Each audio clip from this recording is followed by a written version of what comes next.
The trick to work-life balance, as I see it, is how can we cultivate resilience within ourselves and then call upon that when we need it, especially in a time of crisis. And right now we are living certainly in changing times. Anyone see what the Dow did yesterday? Okay, and how about Citibank? All right, so we're in an audience where we really know and are impacted by the marketplace. As I said before, one of the most difficult things sometimes is to be in silence. So before we begin this morning, I'm going to ask everyone, I'm going to take a risk here, to just close your eyes for a minute. Just close your eyes. Engage me. Humor me. And just take a breath. I would suggest to you that it is the breath that is the greatest elixir that will allow you to get through your day. So honestly, I don't know if there is such a thing as work-life balance. Let me ask you, what do you think work-life balance is? Anybody?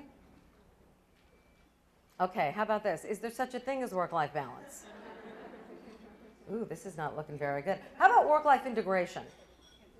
Okay, work-life integration, we can go there. This question, I think, will get some answers. How many of you believe that if work-life balance initiatives are implemented in the workplace, it will lead to higher productivity?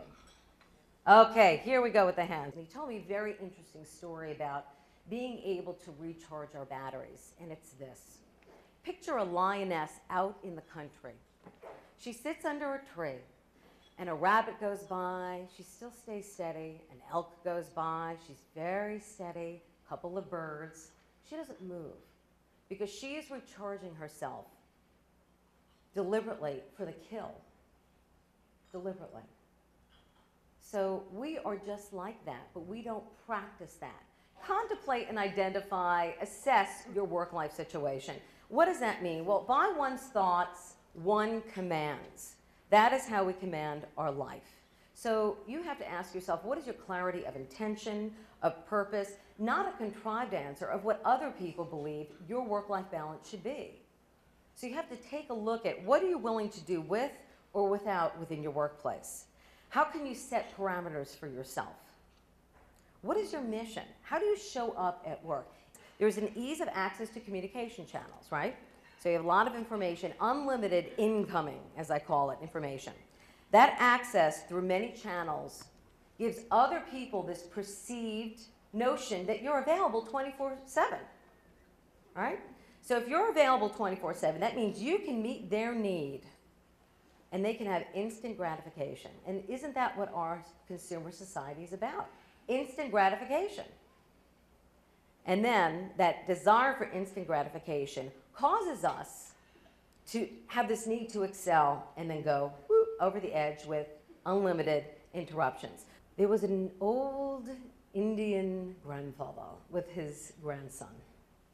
And the grandson was asking questions about life. And he said, tell me the secret of life. And he said, well, grandson, you have a good wolf and you have a bad wolf. Everyone does inside of them. And they're constantly fighting for supremacy. And the grandson says, well, which wolf wins? And he said, that which you feed, right? That which you feed. Where are you putting your attention? Change is the only constant. Our circumstances will change. Our colleagues will change. Ultimately, you are the only person who controls your responses to change. When we transcend and include in the workplace, when you transcend and you come to a place of better balance, it'll have a trickle-down effect. There'll be osmosis. It will happen. Other people within your workplace will see what you're doing. They'll want to do it as well. When we transcend and include, we elevate the workplace.